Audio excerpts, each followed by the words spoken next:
All right, this is Uffsides, the NFL show with me, Matt Ufford, and my guest this week is Lindsay McCormick, the lovely and talented Lindsay McCormick. Welcome. Thank you. We're going to take this show as if we didn't have live stream problems for the last 7 minutes, and we're going to talk about all these things that just for the first time ever, it'll be completely fresh and new to you. Perfect. What's this I see on our desk but a beer kit?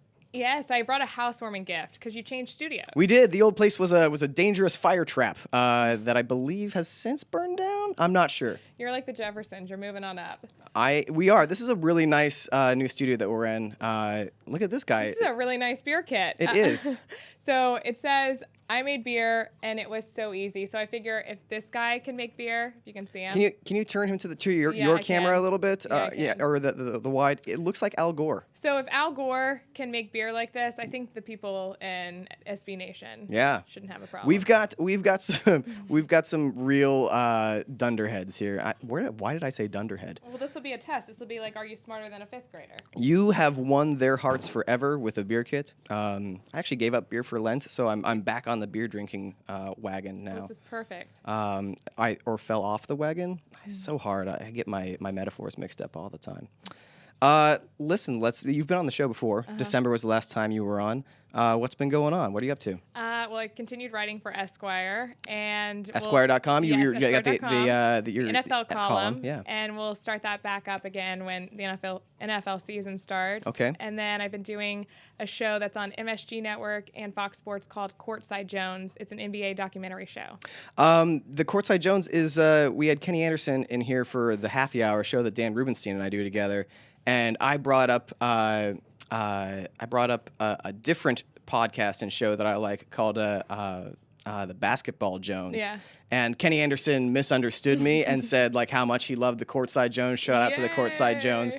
And I just kind of sat there quietly and didn't correct him because it was like it was awkward. But so shouts out to both the Courtside Jones and the Basketball Jones. Well, both fine products. The guys downstairs were excited about when he was in your studio. Yeah. Because they couldn't wait to find out who the guest today was. I told them that it was LeBron James. Oh, yeah. They'll be waiting for a while. He'll be in here just as soon as we're not SB Nation, but ESPN. So the last time you were on here, you compared it to a first date. I did. It's now our second date. Sorry I didn't call. This kind of feels like our third date, actually. Really? Yeah, because we definitely did not just shoot the first 7 minutes to something that was not live streamed. It's okay that you didn't call either. I was busy. Yeah, you were totally busy. I was busy being married, which is good. Thanks for asking. God,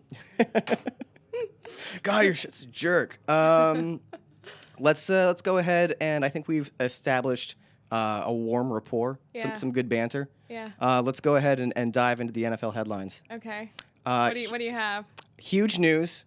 Taking the NFL by storm, the Seahawks have signed Brady Quinn. Oh, I saw they were working out a few different guys. Matt Leinart, one of the guys on the list. So it's a shocker that Brady Quinn won that competition. If bloggers were making fun of a quarterback 4 to 5 years ago, the Seahawks are interested. Matt Leinart and Brady Quinn, we exhausted those jokes years ago.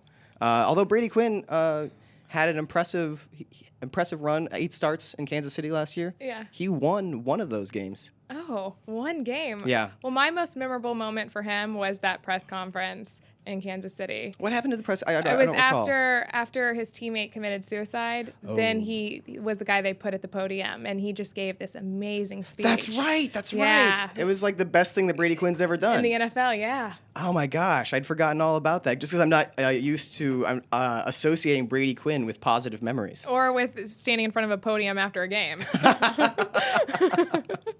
Oh, sick burn on Brady. BQ going down.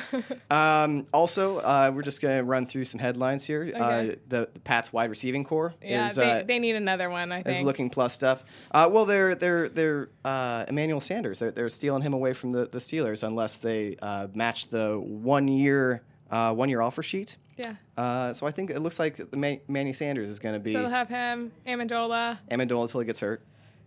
And Julian Edelman on third downs. Yeah. I don't know. I'm sure Brady's thrilled right now.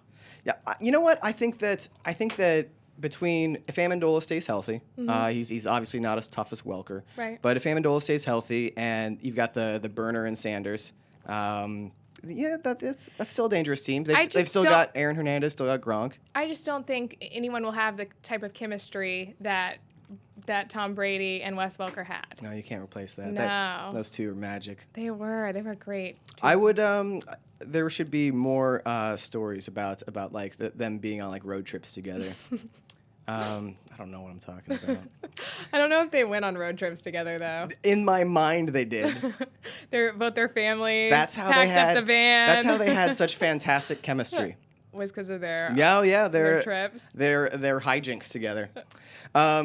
This is the one that I'm excited to talk about. Is there's news that Joe Flacco will play Johnny Unitas. I saw that. And we're going to talk about it, but first I want to read from this ESPN article.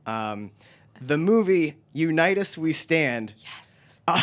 Unitas We Stand is being co-produced by Joe Unitas, the late quarterback's son from his second marriage, but his oldest son from his first marriage, John Unitas Jr., and his grandson, J.C. Unitas, so many J's, blasted the decision to have the Baltimore Ravens quarterback play the part of Baltimore's greatest quarterback. John Unitas Jr. called Flacco a goofball in comments about the movie to USA Today Sports and said he's considering taking legal action if Joe Unitas makes any profits from his father's name. Oh my gosh, Johnny Unitas. Unitas' second wife, Sandra, unsuccessfully sued John Unitas Jr. in the past for control of Unitas Management Corporation, which controls the rights to John Unitas' name. If you want a quarterback, go with Peyton Manning, he told USA Today Sports. My father was just like that. This is a joke. There's no way Peyton Manning would do a movie like this. No. I mean, like, I'm shocked Joe Flacco's doing it, to be honest. I am genuinely curious to see, like, why. This to me sounds like not a legitimate movie at all. This doesn't sound like anything that would even air on HBO. Yeah. And I'm very curious to see who in the world is producing this. Like Joe Flacco, he's won a Super Bowl, therefore he can act as a quarterback. That just doesn't seem. It doesn't seem right to me. Well, he has so much confidence in himself, though. I mean, he does. We hated on him last time, and look what he did in the postseason. You know what? I honestly feel like he's a less goofy, more confident version of Eli Manning. Yeah. Whereas, like, definitely. You know what? Like, we can continue to hate, and I will, because the numbers themselves, the statistics don't lie. He's made some great plays. Well, his own dad called him boring. Yeah. So there's that. But like, yeah, he's always had confidence in himself, and more power to him. Yeah. Actually, less power to him. but good on him for being cocky about that.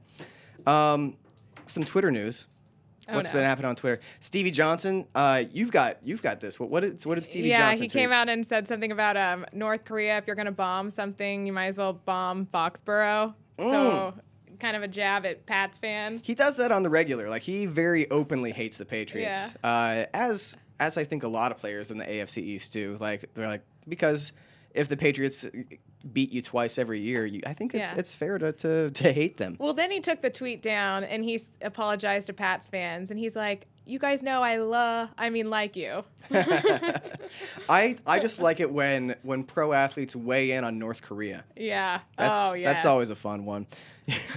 Hey, what's going on in the world? Let's read from the headlines. Because an athlete's exactly who you want to get your morning news from. Oh, what's that? The specter of nuclear war? Well, please take it out on an American city that I don't like. I'm actually going to vote for North Korea not bombing us. Me too. Yeah. Unitas we stand. Yeah. Oh, man.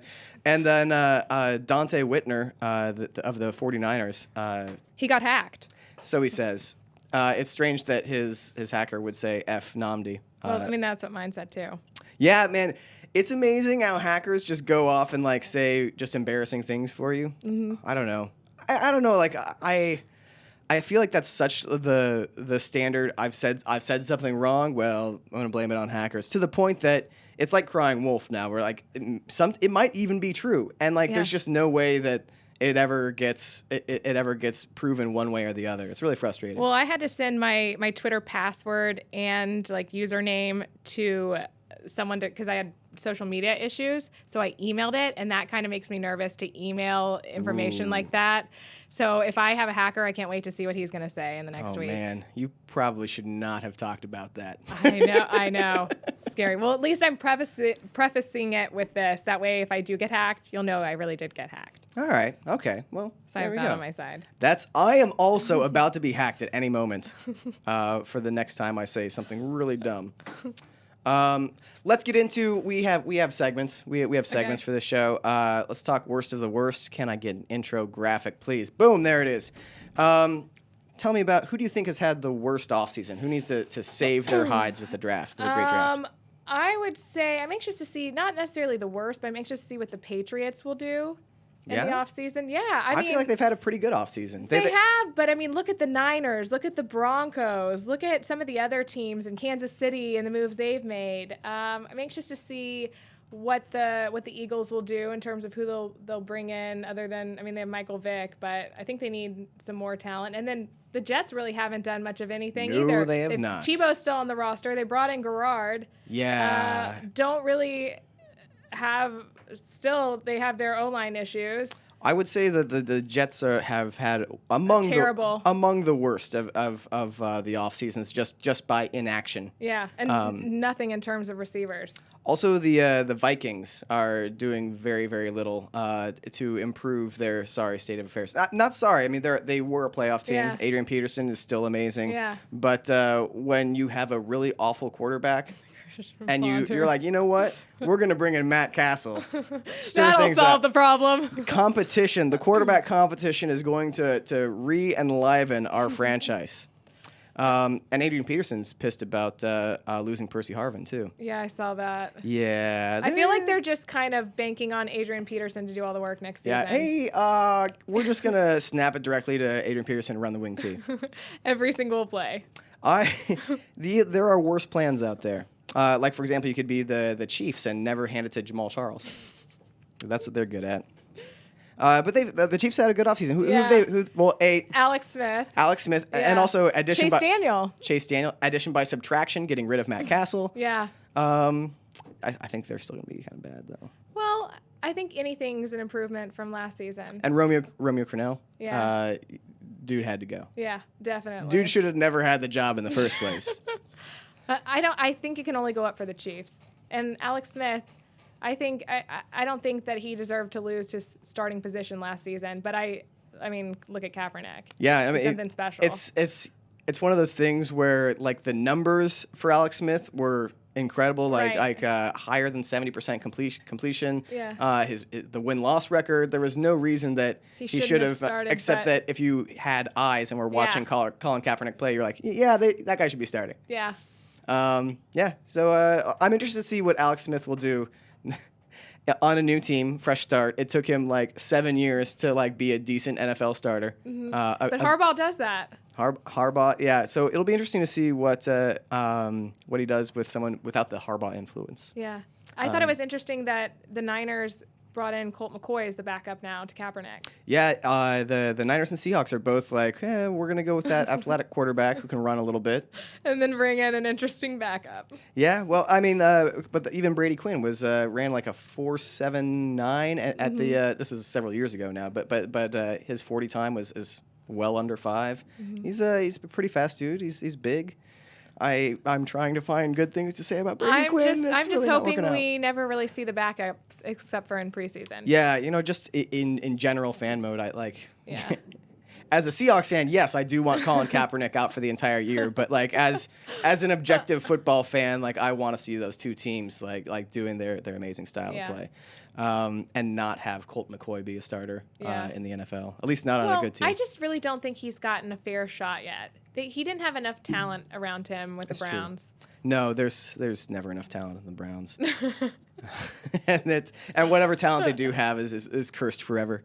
What do you think about Kevin Cobb?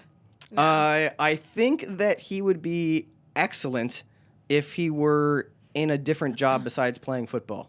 Do you do you think Like that as like an office manager, that guy could be probably run a pretty tight ship. he could get the coffee around here Yes. at SB Nation? Why am I being so mean? I know I seriously don't think that he doesn't react well to pressure. Yeah. Makes inaccurate throws.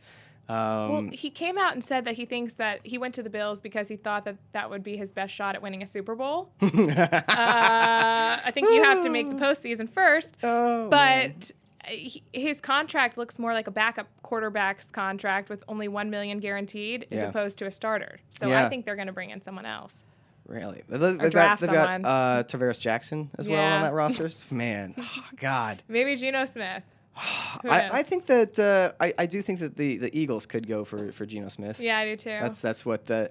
Let me ask. We've got the draft coming up. Yeah. I want to talk about that. Are you a draft neck? Do you like read mock drafts and be like, do you like get into the mock draft like no, they're not gonna pick him? A little bit with the mock drafts. Sometimes I kind of make my own. But last year I hosted it for CBS Sports, and when we were on, I did it with Bruce Feldman, Pete Prisco, and Will Brinson. Love who those guys. They're hysterical on They're Twitter. great. If you follow them.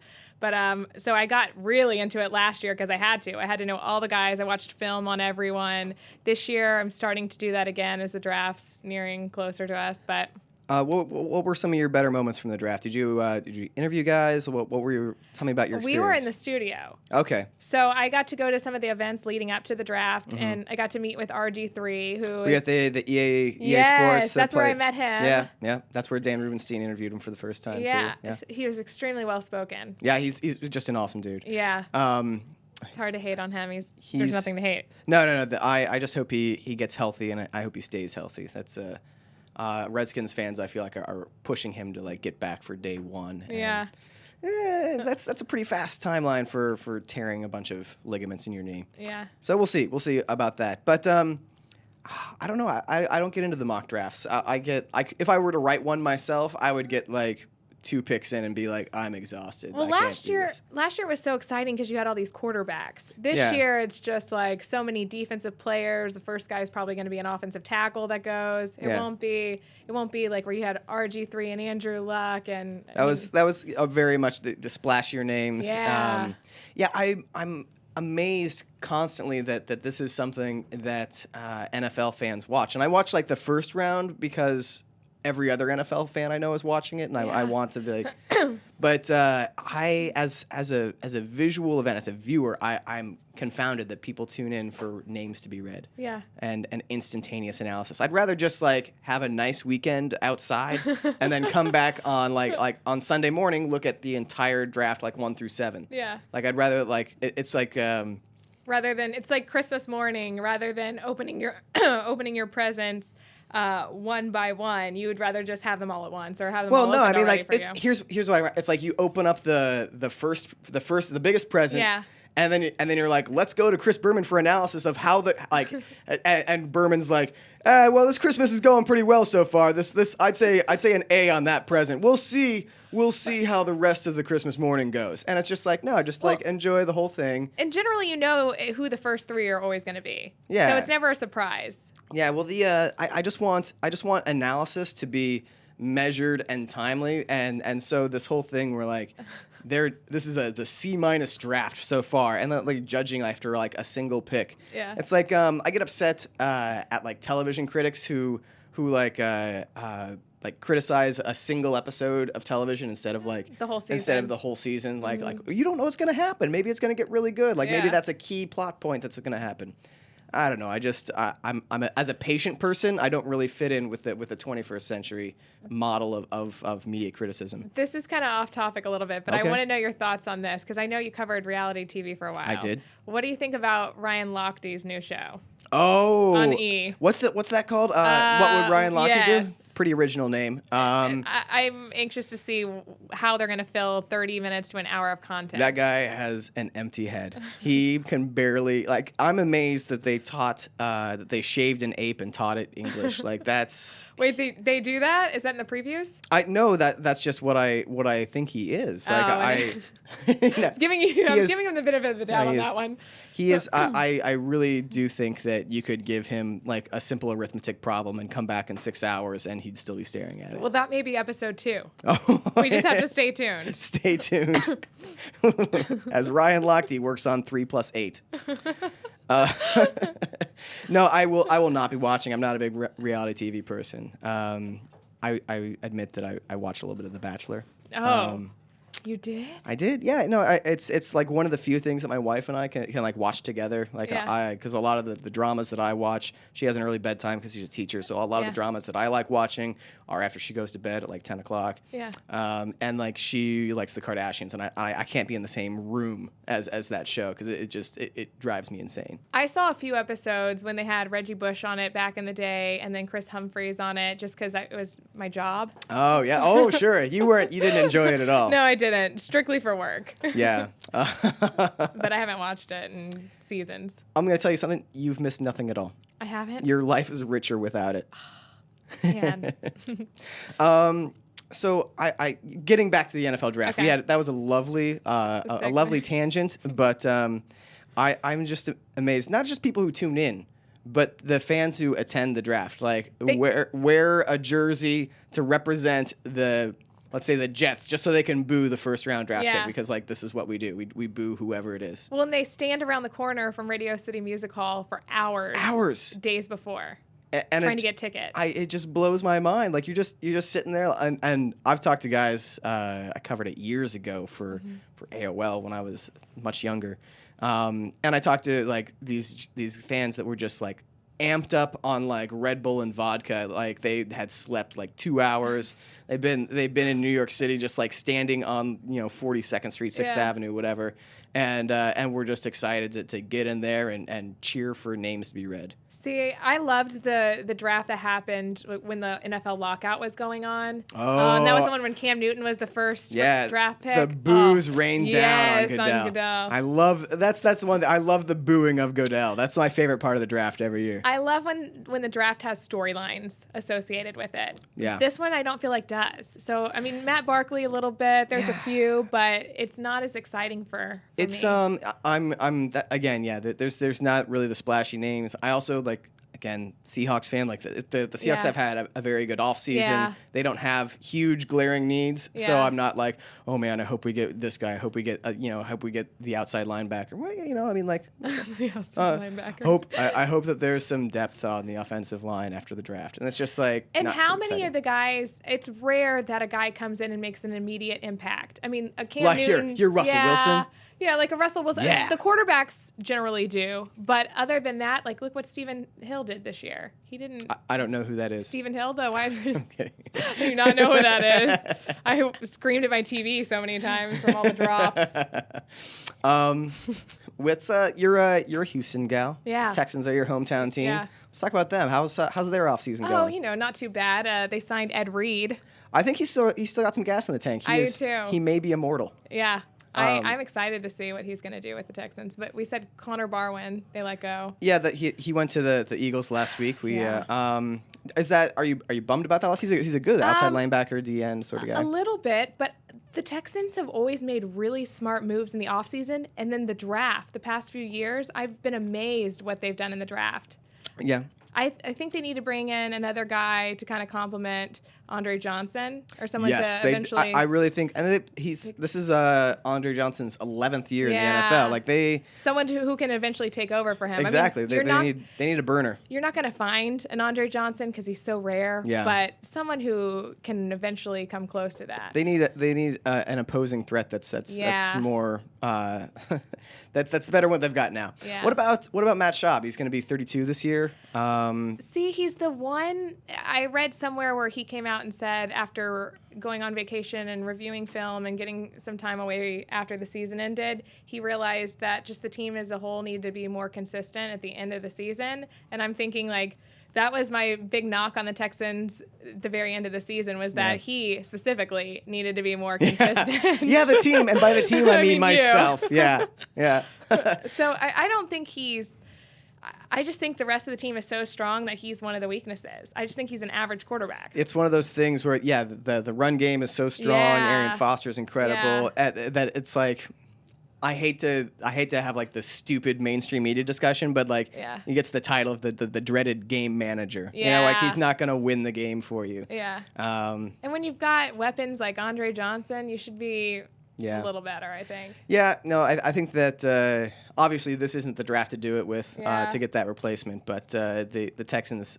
I think if they're going to win a Super Bowl, they need someone besides Matt Schaub at quarterback. Yeah, I do too. Of course, that's what I said about Joe Flacco too. So, what do I know? What else about the Texans? They've got Arian Foster's re-signed this offseason. Yes, Ben Tate. They still have Justin Forsett went to the Jags, I believe. Yeah, his life is going to get worse. Justin Forsett's a great like third down back. I really like that guy. Well, he's getting older too, though. That's true. Ben Tate was a huge disappointment last year for me. Really? Yeah, he had like, well, I mean, Well, he was hurt. Yeah, I know. That's why I was his fantasy owner.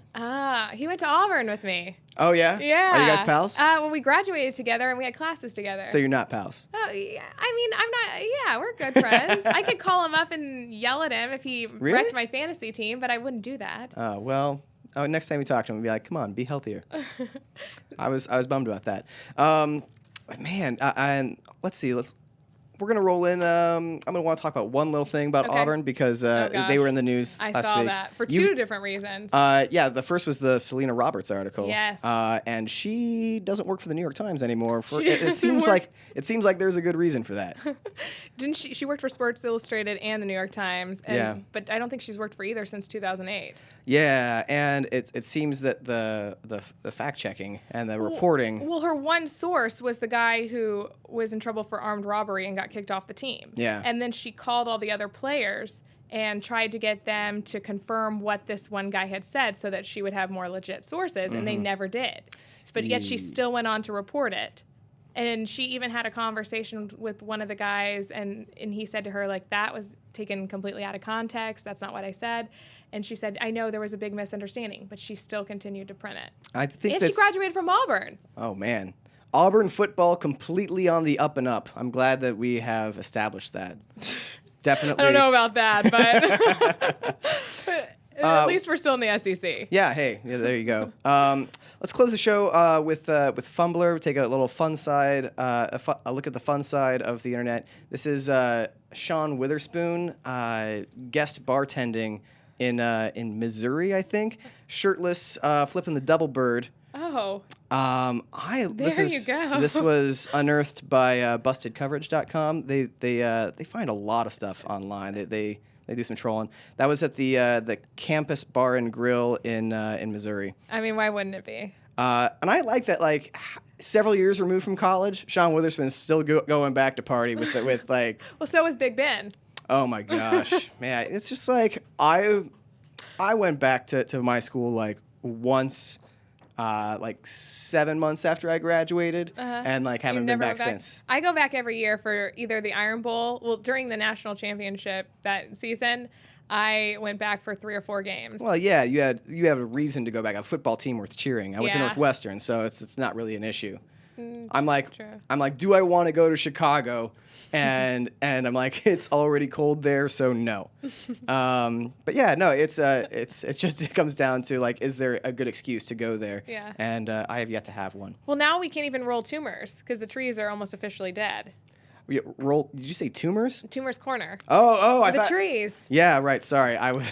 So that was my reason for going back. I was like, what about cancer now? No, the guy that Harvey Updike that poisoned the Auburn trees. Yeah. They're officially, I think they're dead, and I think they're broadcasting it on ESPN, like the official removal of the trees. Wow. Sad. Man, now and that was the best thing about Auburn. Now it's gone. No, it wasn't. There's a lot of good things. Charles Barkley and Bo Jackson. So what about Auburn in the last Cam Newton. Okay, that's something in the last 2 decades. Okay. All right. So and Selena Roberts. Selena Roberts. That may be a little longer than 2 decades ago. Let's finish strong. Also, Lindsay McCormick. So there we go. That's all you got. I'll give a thumbs up to Auburn for that reason alone. Let's see. I need to wrap up the show. Okay. What else? What can I plug for you? You can catch me on Courtside Jones this week. I'm on one of the episodes, and it'll be on, if you go to locatetv.com, you can find out what channel. It's going to be on either MSG Network or Fox Sports. All right, folks. Look up Courtside Jones. Find it. Enjoy Lindsay's work there. Yeah, and then follow me on Twitter at LindsayM_sports. LindsayM_sports. Yeah. I know that. I follow you. I follow you too. Oh, yeah. Oh, yeah, Twitter pals. Official. Folks, for those of you that tune in every week, thank you very much. I'm going to be traveling next week, so there will be no Uffsides. I know that's devastating, but I'll be back as soon as I can to talk more NFL with a new guest who will be less charming and beautiful. Aww. But until then, I'm saying goodbye. Enjoy your NFL news and off-season. We'll see you next time.